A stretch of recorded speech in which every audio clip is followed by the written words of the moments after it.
The magic crown, cap and Magus band. Always when carrying out operations of ritual magic, no matter whether evocations, invocations or other operations, the magician should wear something on his head.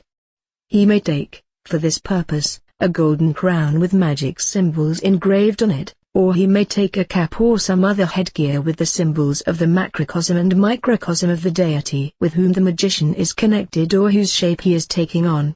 The symbols must either be drawn with a good color or embroidered or fastened with silk.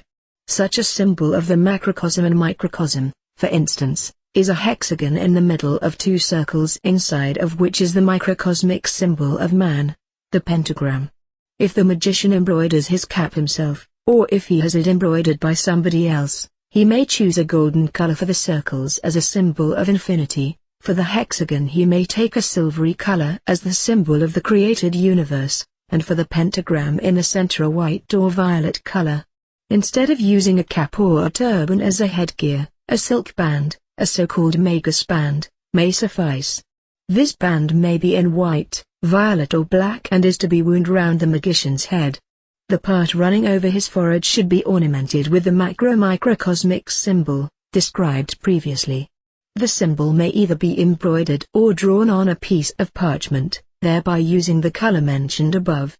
Instead of the symbol of the macrocosm, some other symbol representing the magician's connection with the deity may be used. For instance, a cross, which at the same time symbolizes the positive and the negative, and the ends of which symbolize the four elements.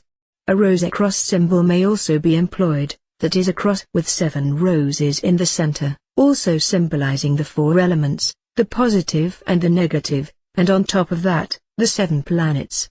The magician's choice is not, as can be seen, restricted to a particular symbol. He may express his spiritual development, his destination, his maturity, his cosmic relationship by several symbols, whichever he prefers, and he may wear them on his cap or Magus band. As already mentioned, the crown, cap or Magus band is a symbol of the dignity of the magician's authority. It is a symbol of the perfection of his spirit, a symbol of his relationship to the microcosm and macrocosm, the tiny and the great world, the highest expression of his magical power, serving him to crown his head. All articles, no matter whether cap, crown or Magus band, must be made of the finest material and must serve no other purposes but operations of ritual magic.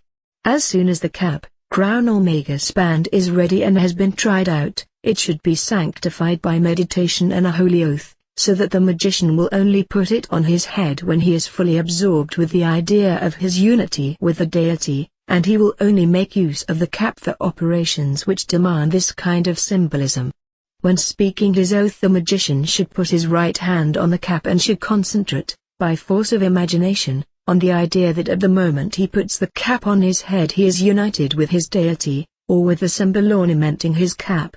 Then he should put his headgear away safely together with his other magical implements. Whenever the magician is prepared for evocations, after having meditated for this purpose, and puts on his headgear, he will at once be united with the deity and will have, not only in himself, but in the whole space or at the place where he puts it on, that feeling of a holy temple atmosphere. Therefore the magician will agree that his headgear is also an intrinsic part of his magical implements, and that he must draw his full attention towards it. Sorcerers also use caps which are ornamented with symbols of demons, but only few of them know about their genuine meaning and correct application, not to mention their actual symbolism. A magician, however, who does everything consciously can never decline to be a mere sorcerer and will never do anything he does not understand. Everything he does is done for a special purpose.